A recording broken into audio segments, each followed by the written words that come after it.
నమస్కారం అమ్మా. అంటే బాగున్నావా? ఇవన్నీ అమ్ముతున్నావా? ఏమాత్రం అమ్ముతున్నావు? ఏమేమి అమ్ముతున్నావు? ఇంత మునుపు ఇవన్నిటికి మీద ట్యాక్స్ ఉండదా? ట్యాక్స్ ఉండదు సార్. ఇప్పుడు పర్లేదు సార్. ఇప్పుడు ట్యాక్స్ తగ్గింది. ఇప్పుడు ఇది క్యూఆర్ కోడా? QR code. అవును సార్. ఎవరన్నా క్యాష్ ఎంతమంది? అందరూ క్యూఆర్ కోడ్లు పెడుతున్నారా? అందరూ దీనికే సార్. అందరూ కొంతమంది క్యాష్ ఇస్తారు, కొంతమంది. ఎంతమంది క్యాష్ ఇస్తున్నారు, ఎంతమంది చేస్తున్నారు? మినిమం 100%లో 90% అమ్మో దీని ఫోన్పే కొడితే 10% క్యాష్ ఇస్తుంది. 10%కి వచ్చారు. నేను కూడా ఈజీ అయిపోయింది సార్. థ్యాంక్ యూ రామ్మా. Thank you. ఏంటో ఏం చేస్తున్నారు? ఎలక్ట్రికల్ దీపాలు పెడుతున్నాం సార్. ఇప్పుడంతా ఎలక్ట్రికల్ దీపాలకు వచ్చేసారా? అవును సార్. అవి కూడా పెడుతున్నావా? అవును సార్. ఇదైతే వాటర్ టచ్ చేస్తే కనుక లైట్ వెలుగుతుంది సార్. ఎంత టైం వెలుగుతుంది? 8 hours వెలుగుతుంది సార్. అంటే 1 day వాడుకోవచ్చు, లేదా 2 కావచ్చు, బ్యాటరీ లేసి వాడుకోవచ్చు. ఇవి ఎన్ని గంటలు ఉంటాయి? ఇవి సేమ్ అది కూడా 8 hours ఉంటాయండి. ఇవి కూడా 8 hours ఉంటాయి. కాకపోతే దీనికి బటన్ మోడల్ ఇచ్చారు, కొవ్వొత్తి మోడల్ ఇది. ఇదైతే కనుక దీపం మోడల్. ఇది ఎంత కాస్ట్? ఇది 20 rupees పడుతుంది సార్ మనకి. సేల్స్ 20 రూపాయలు. ఇదైతే కనుక 12 rupees అమ్ముతున్నాం. 12 రూపాయలకి అమ్ముతాం. 12 రూపాయలు అమ్ముతున్నాం సార్. ఎక్కడ నుంచి తెప్పిస్తున్నారు ఇవన్నీ? ఇవన్నీ మాకు వంటల్లో ఉన్నారు, లేదా కలిసికట్టుగా కూడా బొమ్మ నుంచి తెప్పించుకుంటున్నాం. బొమ్మ నుంచి తెప్పిస్తారు. ఏంటమ్మా, హ్యాపీ దీపావళి అమ్మా. దీపావళి శుభాకాంక్షలు. ఏం చేస్తారమ్మా మీరు?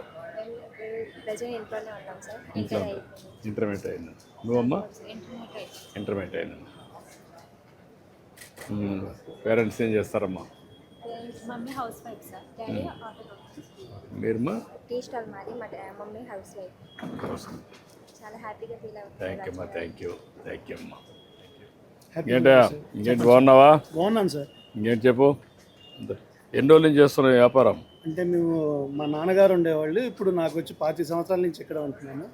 అన్ని ఐటమ్స్ అనమాట. ఇప్పుడు దివాళీ కదా, మళ్ళీ రేపటి నుంచి టోపీలు పిల్లలకి, స్వెటర్లు. చలికాలం కదా అది, మళ్ళీ చలికాలం పోయిందంటే ఎండాకాలానికి టోపీలు. అంటే సీజనల్ గా ప్రతి ఒక్కటి చేస్తా ఉంటాం. ప్రతి ఒక్కటి ఏ సీజన్ లో మీరైతే ఆ సీజన్. ఇప్పుడు వరకు రెయిన్ కోట్లు అమ్మేవాళ్ళం కదా, ఇప్పుడు దీపావళి వచ్చింది, వర్షాలు తగ్గినాయి కదా. మళ్ళీ ఇది అయిపోయిన దీపావళి అయిపోయినాక స్వెటర్లు, టోపీలు పిల్లలకి వెచ్చగా ఉండడానికి ఇంటర్వేర్ ఐటమ్ అనమాట. మళ్ళీ ఇది వస్తుంది. అవునండి.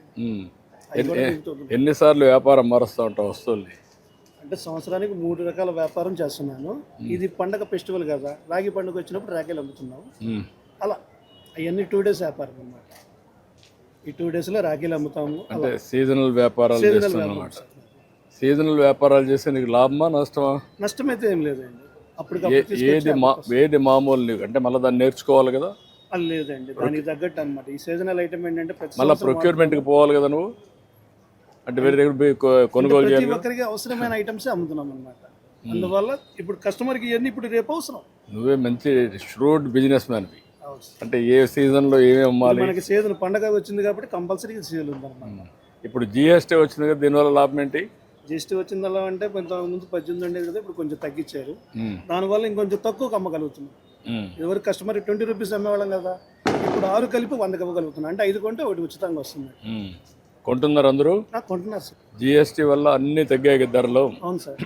నిత్యావసర వాళ్ళకి చాలా తగ్గించారు సార్. ఇప్పుడు 2 స్లాబ్లు పెట్టాము. అవునా సార్? ప్రధానమంత్రి గారు. ఒకటి 5%, ఒకటి 18%. అవును సార్. ఇక్కడవన్నీ 0%. అవునండి. ఈ తిండి అవసరాలకు సంబంధించిన చాలా తగ్గించేశారు. పాల మీద తీసేశారు. అవును, పాల మీద తీసేశారు. కొన్ని ప్యాకింగ్ ఐటమ్ మీద కూడా తీసేశారు. అది చేశారు, అవన్నీ చేశాం.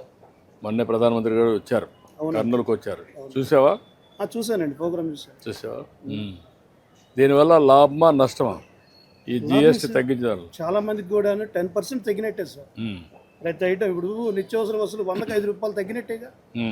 ప్రతి కస్టమర్కి కూడాను 100 రూపాయలు పాలకి జిఎస్టీ 5 రూపాయలు ఉంటాయి. ఇప్పుడు తగ్గించారంటే మాకు 5 రూపాయలు తగ్గినట్టేగా. ఇక వెహికల్స్ కొనుక్కునే ఈఎంఐలో కూడాను 10% తగ్గింది సార్. ఇప్పుడు బైక్ కొనంటే దాదాపు 10,000 rupees తగ్గించారు సార్. మాలాంటి వాళ్ళు వెహికల్ కొనుక్కోవాలన్నా కూడా ఈఎంఐ ఇదివరకు కట్టాలి కదా, ఆ ఈఎంఐ వల్ల కూడా కొంచెం తగ్గింది. ఎల్ఐసి పాలసీ మీద కూడా తగ్గించారు. ఇప్పుడు హెల్త్ ఇన్సూరెన్స్ తగ్గింది, లైఫ్ ఇన్సూరెన్స్ తగ్గింది. అంటే ఇదివరకు 100కి 18 రూపాయలు 12 రూపాయలు ఉండేది పడా, ఇప్పుడు అది కూడా తీసేశారు 0.